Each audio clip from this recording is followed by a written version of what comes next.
नमस्कार दोस्तों, stock market studies में फिर से एक बार आपको स्वागत है। तो आज मैं बात करने वाला हूँ रिलायंस इंडस्ट्रीज़ के बारे में, क्योंकि रिलायंस इंडस्ट्रीज़ से एक बहुत बड़ा यहाँ पे ब्रेकिंग न्यूज़ आ चुके हैं और मुझे लगता है ये जो न्यूज़ है ऑब्वियसली मार्केट को फ्यूचर में मार्केट को हिलाने वाला न्यूज़ है। क्योंकि देखिए, मार्केट में जितने सारे टेलीकॉम इंडस्ट्रीज़ है, उनमें से नंबर 1 पोज़ीशन में कौन है? भारती एयरटेल। और नंबर 2 पोज़ीशन में कौन है? रिलायंस। रिलायंस का जियो, मैं रिलायंस नहीं कहूँगा, रिलायंस का जियो। क्योंकि अभी फ़िलहाल के लिए देखा जाए तो रिलायंस जियो मार्केट में अभी तक लिस्टिंग नहीं है। मतलब स्टॉक मार्केट के इंडस्ट्रीज़ में आप देखेंगे तो अभी तक रिलायंस के साथ ही जुड़े हुए हैं रिलायंस जियो और भारती एयरटेल वो अकेला ही मार्केट को कैप्चर करके रखा है। मतलब आप स्टॉक मार्केट में कोई भी टेलीकॉम सेक्टर के कंपनीज़ के ऊपर निवेश करना चाहते हैं, तो आपको भारती एयरटेल एयरटेल को छोड़कर और दूसरा कोई कंपनी नहीं मिलेगा। हाँ, आप कहेंगे सर टीटीएमएल है, टाटा कम्युनिकेशन है, तो वो देखिए वो कंपनी का परफॉर्मेंस आप खुद ही देख चुके हैं। मैं उसके ऊपर बात नहीं करूँगा। मैं यहाँ पे बात करूँगा जो मार्केट में दिखता है उसी कंपनी के ऊपर। आप भारती एयरटेल के सिम यूज़ करते हैं, उसका टेलीकॉम सर्विसेज़ यूज़ करते हैं, व वोडाफ़ोन आइडिया भी यूज़ करते हैं, साथ ही साथ रिलायंस का जियो भी यूज़ करते हैं। तो वोडाफ़ोन आइडिया के तो बारे में बात नहीं करूँगा क्योंकि वो कंपनी मुझे सबसे ज़्यादा नेगेटिविटी में लगता है क्योंकि इतना ज़्यादा उसके ऊपर कर्ज़ा है वो कर्जा चुकता-चुकता करके ही टोटली कंपनी खत्म हो जाएगा। तो खत्म तो मतलब ऑलमोस्ट हो चुके हैं। गवर्नमेंट उसको फिर से थोड़ा-सा 2 बूँद देके फिर से जान बचा लिया। तो अभी फ़िलहाल के लिए उस कंपनी की मैं बात नहीं करूँगा। मैं आज बात करूँगा एयरटेल सॉरी रिलायंस जियो के बारे में क्योंकि भारतीय एयरटेल जिस प्रोजेक्ट के ऊपर काम कर रहे हैं उसी के ऊपर रिलायंस जियो भी काम करने के लिए अपील कर चुके हैं। तो मुझे लगता है अगर इस एप्लीकेशन सबमिट सक्सेसफुली हो जाता है और इस अप्रूवल मिल जाता है, तो रिलायंस जियो भी फ्यूचर में भारती एयरटेल को टक्कर दे सकता है। क्योंकि आप सभी जानते हैं रिलायंस के पास इतना पैसा है, वो कुछ भी कर सकते हैं। तो भारती एयरटेल से वो तो सिर्फ़ टेलीकॉम सेक्टर से ही पैसा कमाता है और रिलायंस इंडस्ट्रीज़ में आप खुद ही जानते हैं उसका बहुत सारे बिज़नेसेस है। जिनमें एक बड़ा बिज़नेस भी आप रिलायंस टेलीकम्युनिकेशन को भी बोल सकते हैं। तो कौन-सा वो न्यूज़ है उसके बारे में बात करूँगा तो वीडियो को लास्ट तक देखना तभी आपको सारी जानकारी मिल जाएगा और साथ ही साथ अभी तक अपने चैनल को सब्सक्राइब नहीं किया तो ज़रूर सब्सक्राइब कर लेना। क्योंकि आपको daily basis stock market information और अपडेट चाहिए तो इस चैनल में आपको बने रहना होगा। क्योंकि मैं डेली बेसिस बहुत सारे वीडियोज़ डालता रहता हूँ। आप स्टॉक मार्केट में लीडर बनना चाहते हैं, स्टॉक मार्केट में आपका जो डर है स्टॉक मार्केट में कोई भी स्टॉक उठाने के लिए तो वो डर अगर भगाना चाहते हैं तो मेरे वीडियो देखते जाइए, तभी आपको सारे डिटेल्स डिटेल्स मिल जाएगा। तो चलो फटाफट देख लेते हैं कौन-सा वो न्यूज़ है उसके ऊपर। तो देखिए न्यूज़ में दिखा रहा हूँ देखा जाए द इकोनॉमिक्स टाइम्स के ऊपर, तो मैं उसको ज़रूर थैंक्स कहूँगा क्योंकि उन्होंने यहाँ पे न्यूज़ पब्लिश किया है और उसी के ऊपर मैं इस न्यूज़ को कवर कर रहा हूँ। तो यहाँ पे देखिए रिलायंस क्या करने वाला है, Reliance Jio arms applies for the satellite communication services licence. तो मैं पहले बहुत दिनों पहले एक भारती एयरटेल के ऊपर एक वीडियो में बनाकर आपको दिया था कि भारती एयरटेल ने सैटेलाइट के ऊपर काम करना शुरू कर चुके हैं क्योंकि उसको लाइसेंस मिल चुके थे। तो देखिए, जो टेलीकॉम सर्विसेज़ के जो प्रॉब्लम्स होते हैं, देखिए आप टेलीकॉम तो मतलब आप तो नेटवर्क यूज़ ही करते हैं, तो आपको बहुत सारे जब आप कोई किसी को कॉल करते हैं और इंटरनेट करते हैं, देखिए आपको बहुत सारे प्रॉब्लम्स की दिक्कत झेलना पड़ता है। तो वो प्रॉब्लम्स अगर उसका प्रॉब्लम जो है वो टावर्स का प्रॉब्लम। तो टावर्स के माध्यम से जो नेटवर्क सर्विसेज़ देते थे, तो बहुत सारा प्रॉब्लम्स क्रिएट करता था। तो इसीलिए कंपनी ने डिसाइड किया, भारती एयरटेल ने, वो सैटेलाइट के माध्यम से नेटवर्क सिस्टम को ऑपरेट करेंगे। तो उसी प्रोजेक्ट के ऊपर अभी रिलायंस भी काम करने वाला है। तो रिलायंस जियो का भी बहुत बड़ा यहाँ पे फ़ायदा होगा अगर इसका लाइसेंस मिल जाता है तो। क्योंकि वो लाइसेंस के लिए अभी अपील किया है मतलब अप्लाई किया है। तो यहाँ पे देखिए सर्विसेज़ लाइसेंस के लिए उन्होंने अप्लाई किया है। तो उसको मिलेगा क्या नहीं मिलेगा वो तो बात की बात है। फिलहाल के लिए उन्होंने अप्लाई किया है यही बड़ी बात है और रिलायंस को मुझे लगता है रिलायंस को लाइसेंस ज़रूर मिल सकता है क्योंकि पहली बात पैसे के लिए तो कोई भी प्रॉब्लम्स नहीं होगा। दूसरी बात रिलायंस इतना बड़ा कंपनी है, तो उसको इस तरीके से प्रोजेक्ट हैंडल करना आते हैं। तो मुझे लगता है रिलायंस इंडस्ट्रीज़ फ्यूचर के लिए सैटेलाइट सर्विसेज़ का लाइसेंस भी मतलब खुद लेगा और साथ ही साथ काम भी करेगा।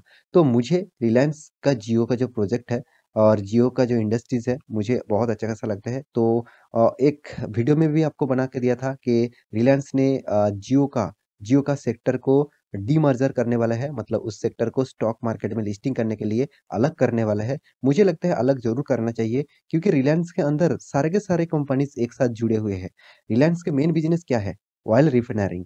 तो ऑयल रिफाइनरिंग के साथ टेलीकॉम सेक्टर अगर जुड़े रहेंगे, उसका अर्निंग एक ही जगह पे पड़ेंगे, तो ऑब्वियसली रिलायंस का ग्रोथ होगा। मगर ये चीज़ भी आपको जानना है कि आप स्टॉक मार्केट में रिलायंस के ऊपर निवेश करना चाहते हैं, रिलायंस जियो के ऊपर टेलीकॉम सेक्टर में निवेश करना चाहते हैं, तो आपको सिर्फ भारती एयरटेल मिलेगा। रिलायंस जियो तो नहीं मिलेगा, क्योंकि स्टॉक मार्केट में अभी तक नहीं है। तो जब तक रिलायंस जियो मार्केट में नहीं आ जाता, तो टक्कर लेने वाला भारती एयरटेल के साथ टक्कर लेने वाला तब तक कोई कॉम्पिटिटर नहीं रहेगा। क्योंकि फिलहाल के लिए कोई भी कॉम्पिटिटर नहीं है, वो अकेला खुद ही मोनोपोली बिज़नेस कर रहा है। तो देखिए, मोनोपोली मतलब मार्केट में मोनोपोली नहीं कर रहा है, मगर स्टॉक मार्केट में को निवेश करने के लिए आपको सिर्फ भारती एयरटेल को चूज़ करना पड़ेगा। तो मुझे लगता है जियो को भी जल्द से जल्द आना चाहिए, और जियो उसी के ऊपर काम कर रहा है। साथ ही साथ जियो जो न्यूज़ दिया रहा है, वो भी मुझे ज़बरदस्त लगा, क्योंकि देखिए यहाँ पे इन्फॉर्मेशन के माध्यम से पता चल रहा है कि रिलायंस जियो, यहाँ पे देखिए इन्फोकॉम्स, यहाँ पे देखिए यहाँ पे देखिए formed satellite unit has applied to the department to telecommunication, जो टेलीकम्युनिकेशन सर्विसेज है, telecommunication for the global mobile personal communication by the satellite service, मतलब जीएमपीएस इस जो दफ्तर है, उस दफ्तर के ऊपर उसको अप्लाई करना पड़ता है। अगर वो परमिशन दे देते हैं, साइन कर देते हैं, तो आपको उस प्रोजेक्ट के लिए ऊपर काम करना ज़रूर आसानी होगा। तो यहाँ पे देखिए becomes the second telecom industries, obviously Bharti Airtel number 1 है, सेकंड टेलीकॉम इंडस्ट्रीज़ जियो है। तो after Bharti Airtel to throw its had to, यहाँ पे देखिए जो जो सैटेलाइट का जो काम है, भारती एयरटेल तो कर ही रहा है, साथ ही साथ रिलायंस भी करने वाला है। तो मुझे लगता है इस न्यूज़ को बहुत पॉजिटिविटी से ही आपको देखना चाहिए, और मैं भी इस कंपनी के ऊपर, रिलायंस के ऊपर तो मैं बहुत पॉजिटिव हूँ, और साथ ही साथ रिलायंस का अगर जियो का मार्केट में लिस्टिंग हो जाता है, तो और भी पॉजिटिविटी आपको देखने को मिलेगा। तो मेरे हिसाब से इस कंपनी के ऊपर आप निवेश करके रखे हैं, मतलब रिलायंस के ऊपर आप निवेश करके रखे हैं, तो ऑब्वियसली आपको फ़ायदा तो मिल ही होगा। साथ ही साथ रिलायंस का जियो भी अब जब आ जाएगा, तो तब आप और भी मार्केट में हलचल देखने को मिलेगा। तो ये जो न्यूज़ है, सैटेलाइट का न्यूज़ जो है, वो मुझे बहुत पॉज़िटिव लगा, और इसीलिए आपके साथ शेयर भी किया, क्योंकि आपको भी मार्केट में इस तरीके से न्यूज़ देखना चाहिए, क्योंकि इस तरीके से न्यूज़ से ही आपको पता चलता है कंपनी कौन-सा फ़ील्ड में काम करने वाला है, और फ्यूचर में वो किस तरीके से ग्रोथ आपको देने वाला है। देखिए, आप स्टॉक मार्केट में पैसा कमाना चाहते हैं, तो थोड़ा-सा मेहनत तो आपको करना ही पड़ेगा, और थोड़ा-सा मेहनत करने के लिए देखिए मैं बहुत सारे स्टडीज़ करके इस वीडियो बनाता हूँ, और मुझे लगता है आपको एक एक वीडियो देखकर ही ज़्यादातर जानकारी मिल जाएगा। मैं ये नहीं कहूँगा सारे के सारे जानकारी आपको वहाँ से मिल जाएगा, ज़्यादातर जानकारी आपको मिल ही जाएगा। तो इसीलिए मेरे वीडियो देखते रहिए। तो कंपनी के बारे में एक चीज़ ज़रूर कहूँगा, कंपनी अभी तक रिलायंस इंडस्ट्रीज़ ही अकेला कंपनी है, जो इसका मार्केट कैपिटलाइज़ेशन 16 लाख करोड़ से भी ज़्यादा है। तो इंडिया का जितने सारे कंपनीज़ हैं, उनमें से रिलायंस इंडस्ट्रीज़ अकेला ही 16 लाख करोड़ के से भी ज़्यादा मार्केट कैपिटलाइज़ेशन रखते हैं। कंपनी का रिटर्न ऑन कैपिटल एम्प्लॉयड 8% है, रिटर्न ऑफ इक्विटी 7% है। हाँ, कंपनी उस तरीके से परफॉर्मेंस नहीं कर रहा है, जिस तरीके से कंपनी को परफॉर्मेंस करना चाहिए थी।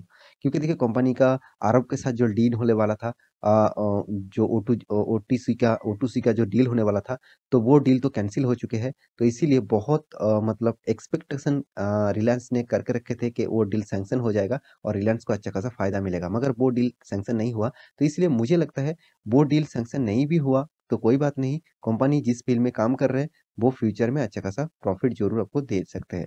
कंपनी का देखिए कर्ज़ा भी बहुत ज़्यादा है, 2 लाख करोड़ से भी ज़्यादा कर्ज़ा है। हाँ, इस कंपनी के ऊपर आपको लॉन्ग टर्म के लिए सोचना चाहिए, शॉर्ट टर्म के लिए सोचेंगे तो आपको फ़ायदा शायद ना ही मिले, क्योंकि देखिए कंपनी एक्चुअली देखा जाए रिफ़ाइनरी सेक्टर से बिलॉन्ग करते हैं, कि उनमें से नंबर 1 पोज़ीशन में है, उसका मार्केट कैपिटलाइज़ेशन के हिसाब से। और एक चीज़ मैं यहाँ पे दिखाने वाला हूँ, कंपनी किस तरीके से साल भर में प्रॉफ़िट करते हैं, वो भी आपको देखना चाहिए। देखिए, सारे के सारे एक्सपेंस, सारे के सारे इंटरेस्ट, मतलब जो कर्ज़ा है उसका इंटरेस्ट भी पे करना पड़ता है। तो सारे के सारे इंटरेस्ट, सारे के सारे प्रॉफ़िट ग्रोथ फोर्थ सारे के सारे एक साथ जोड़कर, तो कंपनी के टोटल नेट प्रॉफ़िट जो कमाते आए हैं, वो देखिए 24,000 करोड़ था। अभी धीरे-धीरे ग्रोथ होके अभी 57,000 करोड़ तक पहुँच चुके हैं। इसका मतलब क्या है? इसका मतलब है कंपनी ऑब्वियसली खुद का ग्रोथ धीरे-धीरे कर रहा है। देखिए, लार्ज कैप कंपनी में इस बात को भी आपको देखना चाहिए। लार्ज कैप कंपनी में कल जाके आप 200-300 पॉइंट का जंप देखना चाहते हैं, तो वो नहीं होगा। लार्ज कैप कंपनी जिस तरीके से धीरे-धीरे गिरते हैं, उसी तरीके से धीरे-धीरे उठते भी हैं। तो आपको इस कंपनी से अच्छा खासा रिटर्न भी मिल चुके हैं। देखिए 10 साल में करीबन 20%, 5 साल में 36%, 3 साल में 24% और 1 साल में तो 21%। ओवरऑल बात करूँ मैं 20% से ज़्यादा आपको रिटर्न मिल रहा है। तो देखिए कोई भी कंपनी 20% से ज़्यादा रिटर्न, साथ ही साथ आपको डिविडेंड, बोनस, बायबैक, इस तरीके से बहुत सारे प्रोडक्ट आपको दे रहे हैं, तो उस कंपनी के ऊपर आपको निवेश करना चाहिए। क्योंकि देखिए कंपनी कॉर्पोरेट एक्शन में जाऊँ तो देखिए डिविडेंड कितना बार दिया, 2020, 21, 21, 20, 19, 18, 17 सारे के सारे साल में एक बार करके डिविडेंड कंपनी ने दे चुके हैं। तो साथ ही साथ कंपनी बोनस भी देखिए 2 बार दिया है, 2009 में दिया, 2017 में दिया, 1:1 का। इसी का फायदा तो आपको मिलता है। आप इन्वेस्टर हैं, तो इसी का फायदा आपको हमेशा उठाना चाहिए। कंपनी ने एक बार बायबैक भी दिया था, करीबन 10,400 करोड़ का बायबैक यहाँ पे लेके आया था। तो मेरे हिसाब से यहाँ पे जो न्यूज़ है ऑब्वियसली रिलायंस इंडस्ट्रीज के लिए पॉजिटिविटी ज़रूर लाएगा। तो रिलायंस इंडस्ट्रीज के ऊपर अब पहले से निवेश करके रखा है, तो आपको घबराने की कोई बात नहीं। आप लॉन्ग टर्म के लिए ज़रूर होल्ड कर सकते हैं, क्योंकि देखिए इन्वेस्टर एफआईएस और डीआईएस ने खुद यहाँ पे इतना माल उठा के रखा। उसको पता है इस कंपनी में निवेश नहीं करूँगा तो और कौन-सा कंपनी में निवेश करूँगा। क्योंकि इंडिया का नंबर 1 कंपनी है, तो उसके ऊपर तो बना रहना चाहिए। तो मेरे हिसाब से ये जो न्यूज़ है, इस न्यूज़ के ऊपर आपको ज़रूर फ़ोकस होना चाहिए और मुझे लगता है इस न्यूज़ अगर सैंक्शन हो जाता है तो रिलायंस के लिए बहुत पॉजिटिविटी देखने को मिलेगा।